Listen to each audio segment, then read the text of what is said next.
who became a judge in Ghana. And not only in Ghana, but the first judge in the Commonwealth. Oh my God, the British Commonwealth. Now it's made up of about 56 countries. My brother, my sister, the first woman to become a judge. That is the woman you see here. Annie Jiagge. Annie Jiagge. The class is going to last only a few minutes. But students, how are you all doing? How are you doing? It looks like students are dull today. You came early to class today? All right, everybody stand up. Up on your feet. Everybody up on your feet. Everybody up on your feet. Okay. All right. So I need all of you to join me in this beautiful exercise. When I say up, you rise. When I say down, you squat. All right. So come along, students. Okay, let's go.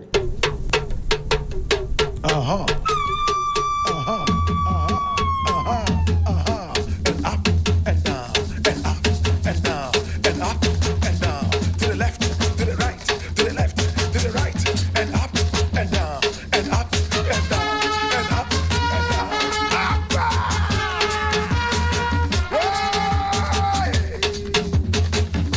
And up and down, and up and down. To the left, to the right.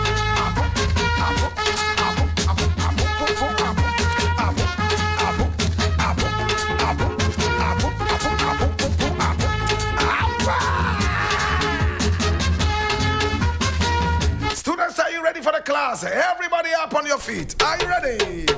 One more time. Let's go. And up and down. To the left, to the right, and up and down. To the left, to the right, and up and down, and up and down, and up and down. To the left, to the right,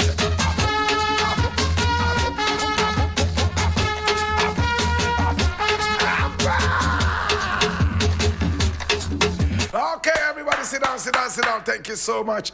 Who is still feeling sleepy? Okay, good. The class is going to last only 5 minutes. So I need all of you to be sharp and awake. If you are ready for the class, let us start now.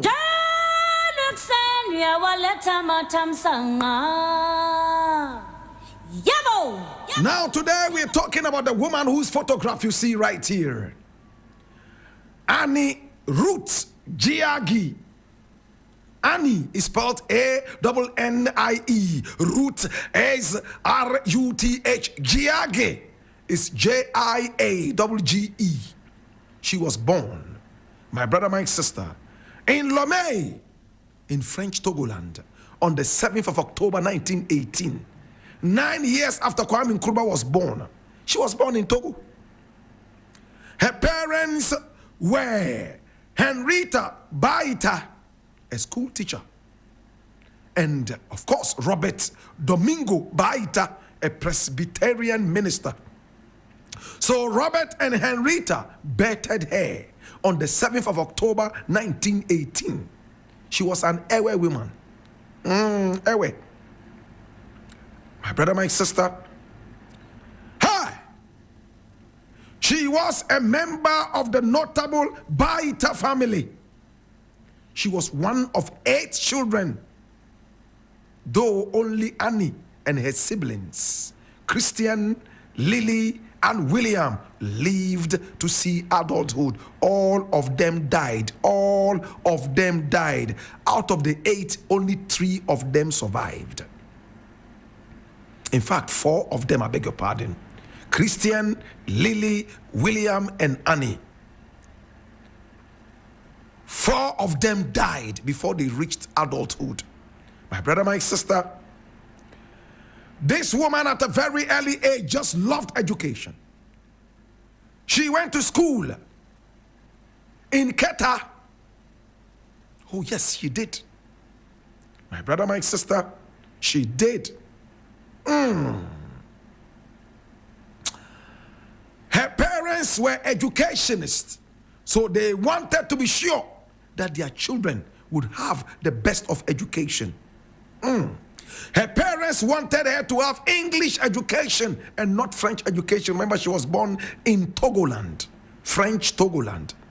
So they brought her all the way to the coastal town of Keta. Keta at the time was in British Togoland. You must note that. My brother, my sister, we had the French Togoland, German Togoland, and of course the British Togoland. So, Keta was in the British Togoland, and the parents brought our heroine today to come there and study English education.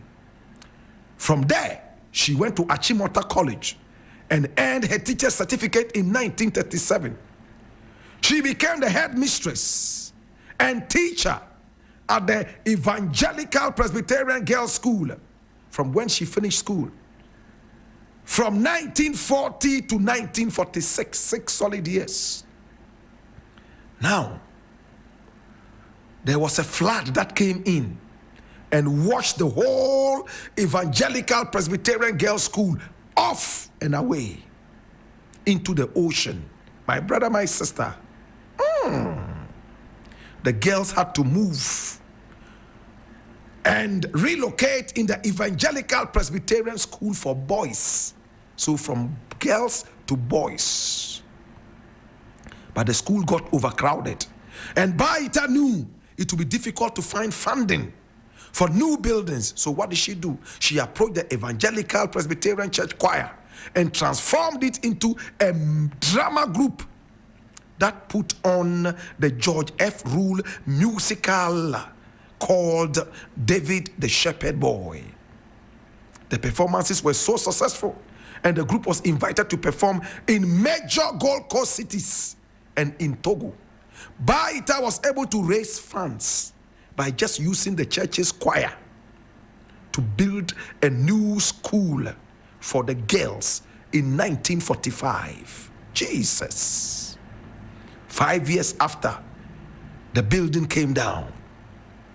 She also went to study in London. My brother, my sister, hey. She passed the London matriculation examination in the same year she built the girls' school. Hey, 1945. And she went to study at the University of London. Eish. She was admitted to the London School of Economics and Political Science in 1946. And that was where she went. Eish. She studied very hard. Then she went to study law and received her LLB in 1949 and was called to the bar at Lincoln's Inn the following year, 1950, long before independence. Eish. She participated in religious and social work during a free time in London. She also worked with the youth camps organized by the Young Women's Christian Association, YWCA. And when everything was over, hey, she returned to the Gold Coast the same year that she passed out as a lawyer, 1950, and became the very first woman to be a judge in the whole of the British Commonwealth, not only Ghana. Hey! She became a strong women's rights activist. Oh my God. She married Fred Jiagge on the 10th of January 1953. She gave up the bar and became a magistrate for the bench in June 1953. In 1954, she began regularly attending the conferences of the World Council of Churches. She loved the church. And that's her. That's a photograph there. And you see her there with only men. She was the only woman. And look at where her chair is. Outside the bench, the table.